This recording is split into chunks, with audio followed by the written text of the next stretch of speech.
Well, And is for you, what is then the most overrated band of the 1990s? nearly all of them. One, two? Oh, not.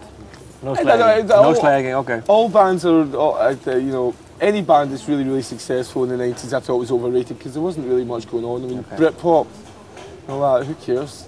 And then the 1990s, well, your band name, did you know when you decide to stick to the name? Yeah, pardon me. Well, we never really intended to play gigs. We were always just going to do this band as strictly for us. It was going to be at parties we'd play. We thought we'd just turn up at the odd person's party in a house, set up a few amps and a drum kit and just play, have fun and entertain people. So we didn't need a name. It wasn't like we were going to make any records or anything or advertise ourselves. So we used to call ourselves the 60s because we just thought it's a pretty dreadful name for a band, like the swinging 60s or something.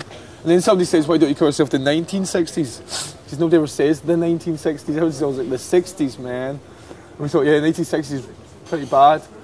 And then we were kind of like, in for a penny, in for a pound, so why don't we call ourselves the 1990s? That's even worse than the 1960s. And then about 2 minutes later we got signed. And it just happened to be called the 1990s at the time. We're kind of like, oh well, maybe it's a lucky name. Do you regret it or? No. No, you like it? No, it seems to annoy people.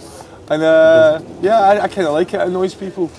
Yeah. And well, it's got nothing to do with the decade. No. Okay. It does no reference to the decade, No. you know. And what do you think of Suede? Early Suede. I liked the Drowners, and I liked Animal Nitrate. Animal Nitrate has got the same tune as Plastic Cowboy, which is probably the most famous Yummy First song. Okay. And I just thought it was quite funny. But no, I'm not a big fan of Suede.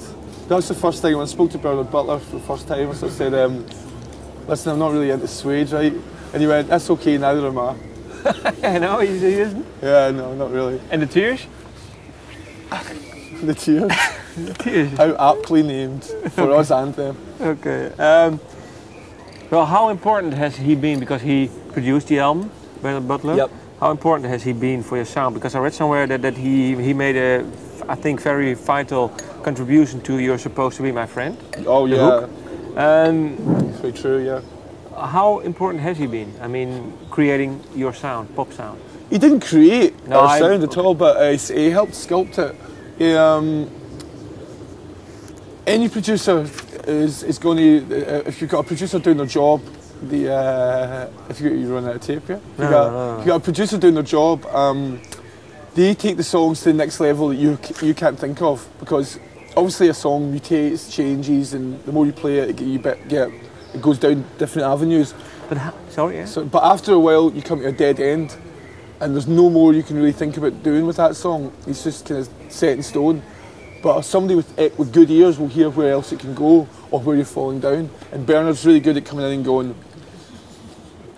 all of this bit and all of this bit is shit. This bit that you only do for 10 seconds, that's the good bit. Why are you not doing that more often throughout the song? And you go, listen, who's writing the songs here, right? And then the next day you wake up and you're kind of like, you know what, I think he's got a point actually. And then name me one song. He did it with You're Supposed to Be My Friend, where the chorus of that was that originally used to be a big long sort of television-like guitar solo ending, and I knew I didn't want that on the single. I knew there was no point in who wants to hear a big long guitar solo on the radio or whatever, so I wrote this little outro that was just at the end. It was just You're Supposed to Be, all that kind of stuff, and put it at the end just for something happy to happen. And he was like, that's great! And then he immediately just like cut the thing and stuck it, made this edit on his own in the house, and stuck it right in the middle of my bloody song, and then sent it to me. And I was kind of like, actually that sounds quite good, yeah. So we started going to the practice room with him and we learned it like that.